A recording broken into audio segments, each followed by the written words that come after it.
These guys asked me to come in and share kind of what we've done. We use SharePoint for absolutely everything. I don't believe in paper. And so one of the first things Hector and I did when we got there 3 years ago was digitize absolutely everything. The nice part about this is teachers have access from home. Okay, so when you're creating your lesson plan templates and stuff, you can do it right on SharePoint, which is really nice.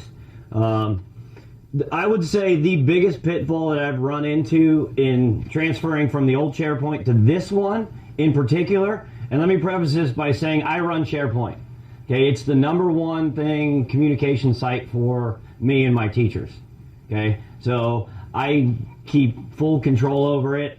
Every summer I go through, I delete documents and load the new stuff and things like that.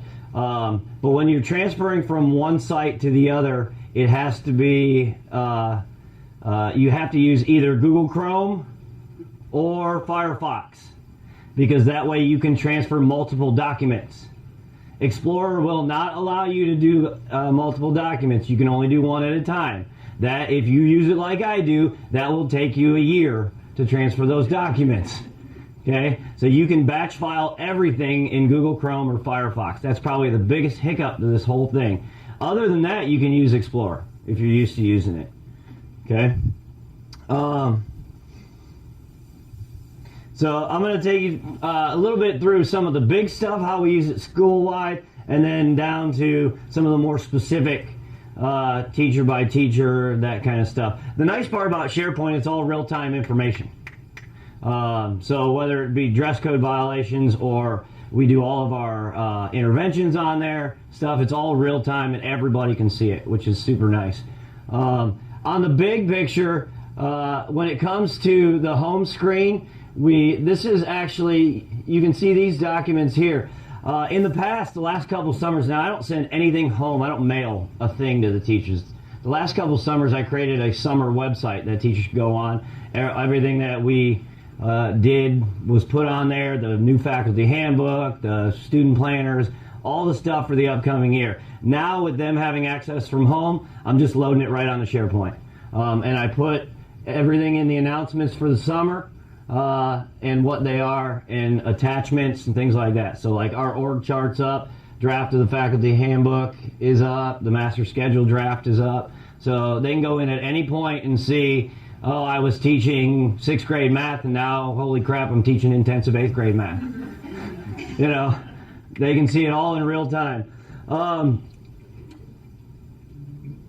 Obviously, just like they've set up for you guys, you got your links to IMS and things like that on one side, and our master calendar is there as well. That's between myself and my CRT. We load the master calendar through Outlook. Okay, and that runs everything there is to, you know, all the after-school activities and meetings and things like that is on there. Now, we do have other calendars, which I'll show you in a second. We decided to go with curriculum sites. I've seen some others, and they just get way too long on the top and too cumbersome. People won't use them. If you get too many sites on top, people will not use them, or you won't update them. One or the other is going to happen. How many sites have you ever been to that are not updated, right? Which is a pain. So we use the curriculum sites.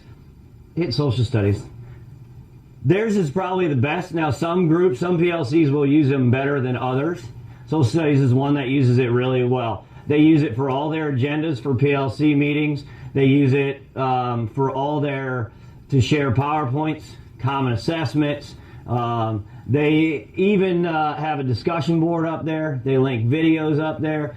So they use it, you know, really for just about everything. That is the tool to go to. There's no use in going to Edmodo or Facebook or all this other crap when you have this right here at your fingertips. And I will tell you, I don't give the teachers an option, guys. It's not, I've talked to many principals, I've walked a lot of principals through how to use this thing, and they'll say, well, my teachers won't use it. And then you don't get a choice. Okay? You're going to use it. Period. End of story. So we have upcoming meetings. We have exactly what the schedule is for common planning for PLCs and that kind of stuff. We have the agendas are up there. Sometimes when we do professional development, we ask for some kind of accountability at the end, and that's where we put it. We'd put it in the discussion board. We'd put the question up in the discussion board, and then they'll answer it from there. Another one that that I created this past year, which is not this summer, I'll be updating it quite a bit, is called instructional technology. One of the things that I have wanted is obviously teachers to use more and more tech in the classroom. All right, I was the first principal to buy iPads for every single teacher. All right, because I approach it from the angle that we need to have more. You want to enhance your lessons through technology. So whether they're using Dulceria or that kind of stuff. So what we created was kind of like the App Store for teachers, just on SharePoint. So anytime a teacher finds an app or a program or a website, we'll load it on here, and that way your teachers don't have to spend hours upon hours searching for something to use. Okay, it's there. We have created. Scroll down. Where is that thing? Aha! Here we go. Here we go. Let's see. Hit program layouts and hit one of those. Hit use MailChimp. So we create these kind of like your brief, like when you go to iOS and that kind of stuff. Gives you a brief description of how it can be used, what the cost is, or if it's free for, like in this case, it's free for 12,000 emails a month. Okay, that's plenty for a teacher or a middle school. It's plenty for, I don't pay for my weekly newsletter. I use MailChimp. And then I put in screenshots so that they can see what it looks like. A lot of people, they can read things, but they need to know what it looks like. So when they go searching for it, they will, oh yeah, that's what it looks like, cool. So we've created this to enhance instructional technology. It's a kind of a one-stop shop. I probably have 50 more things in one of my folders to load this summer on here. And then one of the things that we did on here, or that I did, was I created metadata to categorize these things by. So school or communication would be one. Social studies, I did the curriculum areas. Things are specific to a curriculum area, things like that. That way they can search the metadata, and as time goes on, and I have hundreds of these things, it will chunk it down to 10 maybe, and then they can just look through those 10. Okay? What kind of questions you got so far? That's kind of the overview. Go ahead, Ann.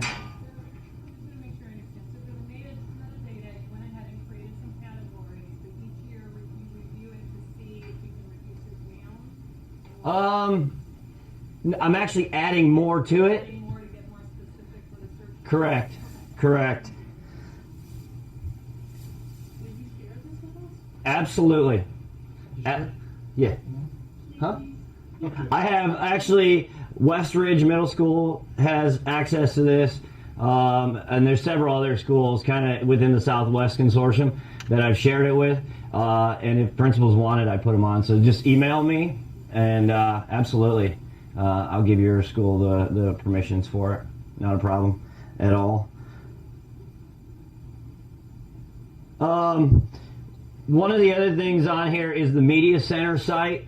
That is where they can book either the Media Center lab or book checkout, things like that. It's got your links to AR and Destiny and things like that. But it's also, so she runs her own calendar for the Media Center.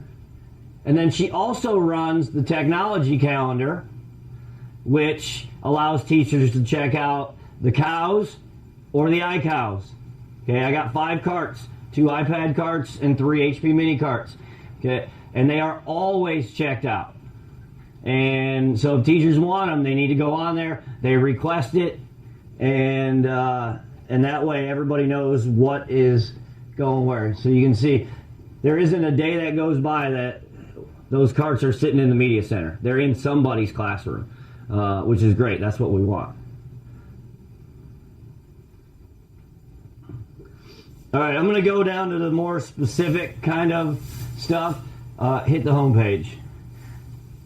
This is how we do it day-to-day activities, okay? First of all, on your left is the collaboration form, okay? Anytime they meet as PLCs, interdisciplinary PLCs, or common assessment, there has to be some kind of accountability, okay? So they hit respond to survey. They answer the questions as whatever they talk about. So it may not be my curriculum leader that does it. He or she may assign somebody to do that kind of thing for them. They hit submit and it goes right to my inbox. One of the best things that you can do is learn how to set up those alerts.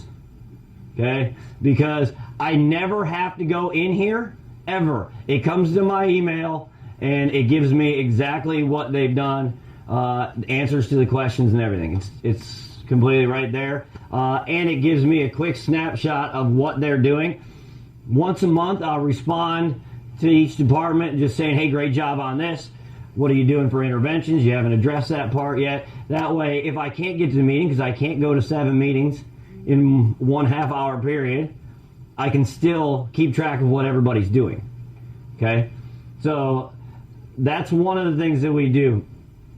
Probably the biggest of the things that we have instituted this year is our intervention system. We have an in-school intervention system, and it is all done on SharePoint.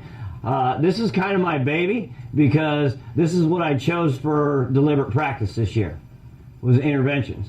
So I have all the documentation. I don't have to do anything because it's all there in real time. We wanted to create an intervention system that teachers would refer a student for intervention, and that they would put in a specific skill that the child was missing. Specific, I don't need this big, broad brush, they're missing chapter 2. Okay, that doesn't help.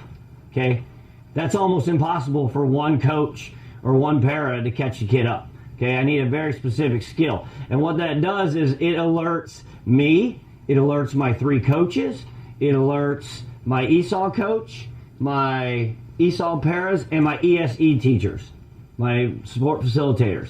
Comes to our inbox, and we've set it up so that they put in their name, the intervention type, that's what they're going to put in. If the child's ESE, they're going to put in ESE. Okay? If it's a math intervention, that way, when it pops up, my math coach can go, oh, hey, this is math, I need to pull this kid. Or he'll pull the records and say, hey, this is ESE or ESOL, and we transfer over to them. So they put in all of this stuff. The one thing that I will caution you on is, you learn from your mistakes. This field right here, which is teachers' actions, you see it is mandatory now. Now, when it was not mandatory, they would not put anything in there. They would not tell us what they did for the kid, what in-class interventions they did, and that doesn't help us at all. We need to know what you've done so that we can then pull the kid or push into the class and help that kid on that specific skill. Okay? Now, we don't leave it there because the coaches are accountable too. On the bottom, I put a drop-down menu for the coaches only. It is in progress, it is completed, or it's not started. Okay? And when it is completed, the coaches will write their notes in here of what they did. So whether they're doing a review, whether they're working with something that the teachers attached, some section of the book, and they'll tell the teachers exactly what the progress is. Teachers can go back into this intervention site and see at any point what kids have been pulled, what kids haven't, and so they can keep the coaches and the paras and the teachers accountable, those that are pulling interventions as well. Okay, my math coach alone pulled over 600 interventions this year. Okay, and that's not only just pulled; he pulled them out of class at some cases, he pushed into classes. If he had a group of 4 or 5, he'd push in and work with a small group in the back. If there was one skill that a group wasn't getting. Okay. We also use this system to pull kids or to push into ISS. No reason to sit there all day. If you have an intervention there, we'll push into ISS. Okay? And that way we're not taking any class time, because, if you're weak in part of math, missing math class doesn't help you, right? So we'll use that. That's probably the number one thing that we've really changed this year when it comes to interventions. The nice part is you can download that list into Excel. So if your boss wants to see it, or you're going to a data meeting or something, you have all that stuff in real time. I actually put my interventions in my weekly newsletter. Some of y'all have worked with Mark Hunter in the past. It's kind of how I designed, but we track data on there, and we track interventions every single week to make sure that all the parents, community, everybody knows exactly what we're doing, how many have been pulled, and how many kids have been helped specifically with interventions. A couple of the other things on that left side. One is all the discipline stuff. It's all real time. Kid gets dress code first period, the clerk logs it in there. So if they're out of dress code again, fourth period, teacher can go in and look right there, then and there, call the dean and be like, hey, second time today. Okay? So we track those. We track gum and candy. We track electronic devices, all of that kind of discipline stuff, IDs. That's all in there. And teachers, or the clerk does the discipline stuff as they come in. And that's all that day-to-day crap, like with tardies and stuff. It also helps us track. So if the kid is on, this is the third tardy, they will log that in there. There's a drop-down screen for the deans and the clerks to say, hey, this is the third tardy. Okay, we'll clear it, like the tardies will clear out every quarter. I wipe the database out and we start over every quarter. Okay, but it helps them track for discipline. So all they have to do is go in here, hey, this is your third tardy, that's Saturday school. They don't have to question it or anything. It's real quick and easy. Some of the other things that we've done is announcement requests and copy requests are on there. It's all automated. The copy request, the clerk set up an alert. When they put in a copy request, it goes directly to her with the attachment, and she can print right from her computer. Okay? And it looks just like the form. It has everything the normal paper copy request form would have. It's just how many, there are some that still have a lot of paper, some of the elementary, like my wife's kindergarten teacher, she has a lot of paper. All right, so you can still turn in a paper copy. But, if it's up to me, I'd rather you just attach something. Okay, it's much easier for us. So you can kind of see how that works.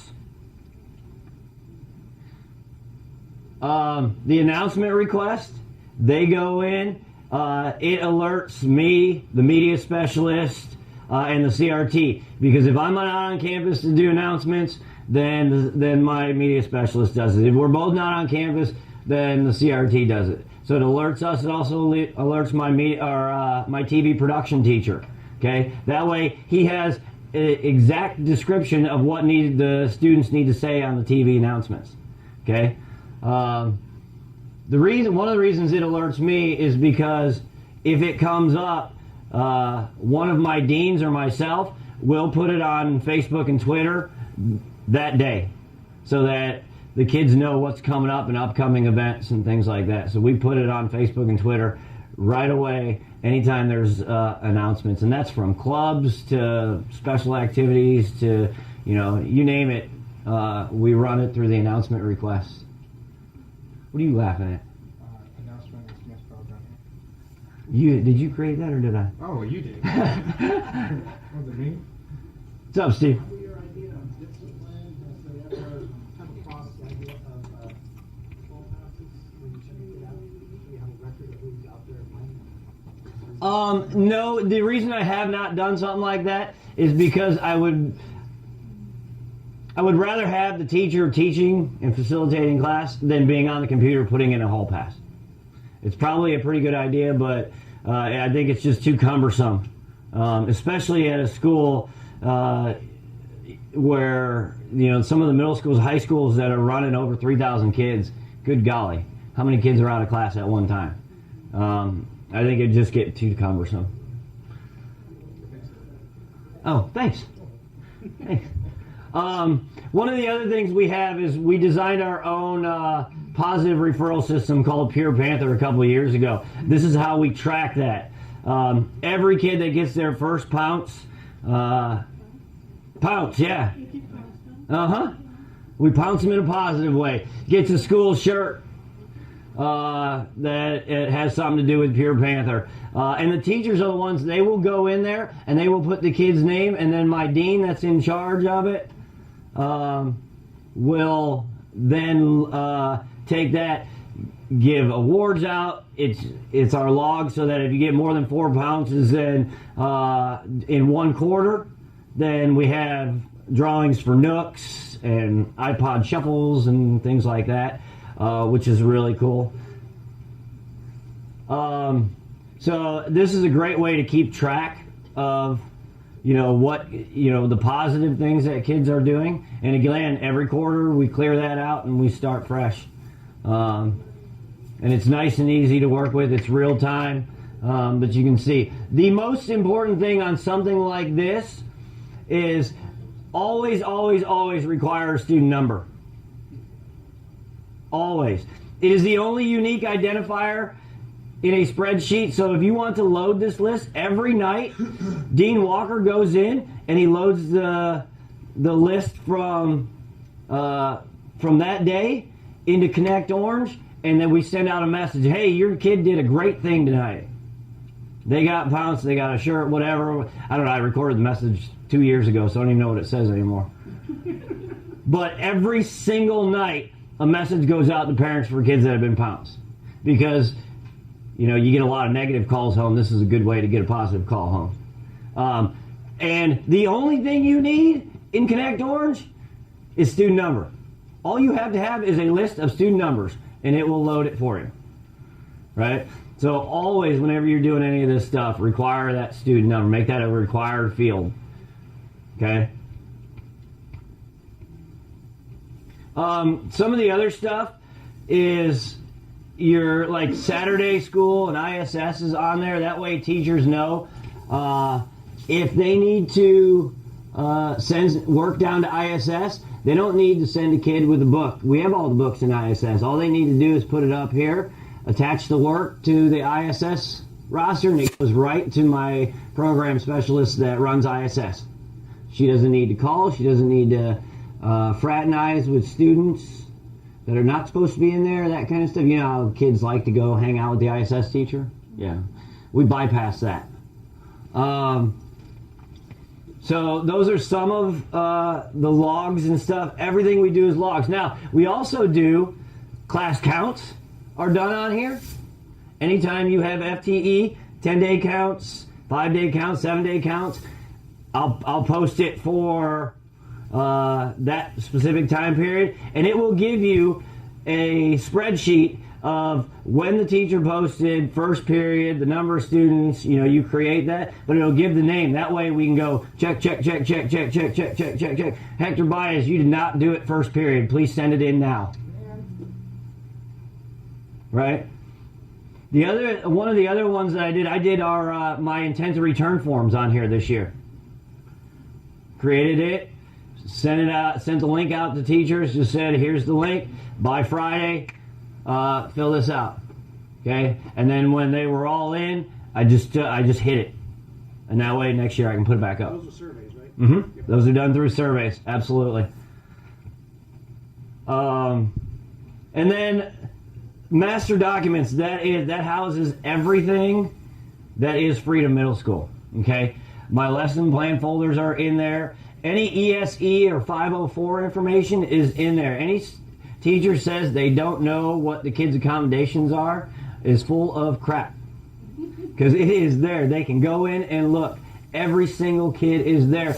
My sport facilitators and my paras even put their schedules in those folders for ESOL and for ESE, so the teachers know when they're going to be coming in. All right, to help them out. So we run all of these different folders. Yeah, it's a lot, but there is no there's no need for teachers to say they didn't know. I can tell you that. Because again, if you tell them that this is not an option, then they will know because they'll be using it. And again, the nice part is they can do it at home. They don't have time to put a positive referral in during school that they gave. They can do it when they get home. We all know that they work hard and they work at home. Again, I'm married to one. I know how much she works at home. I used to be one. All right. So what kind of questions do you have?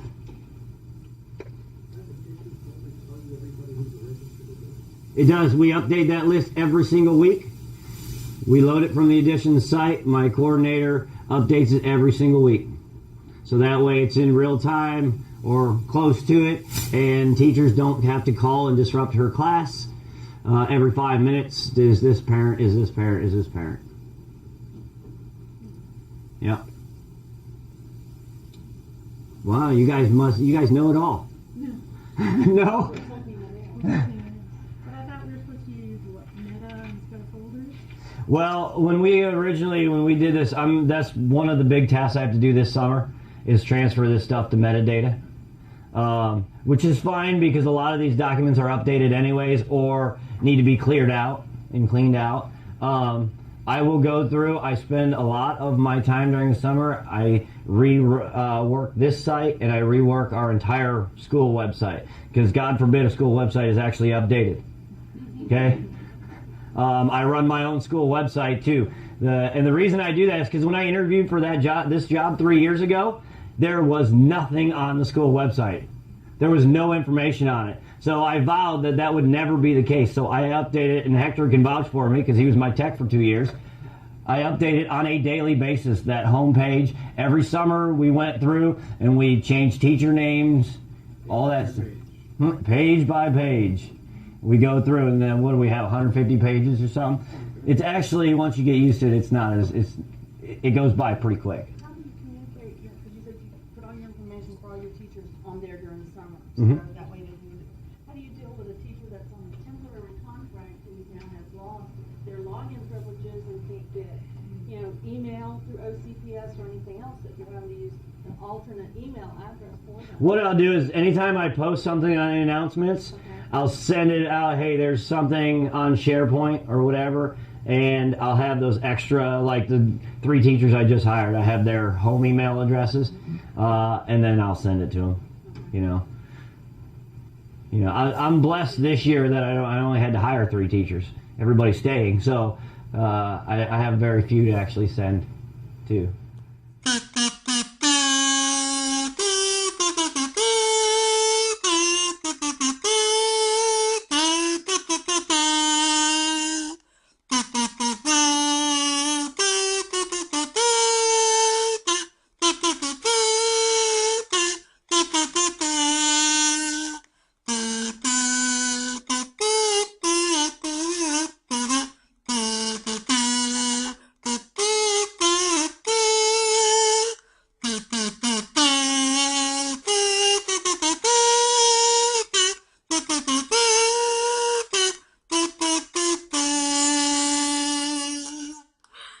Out of breath.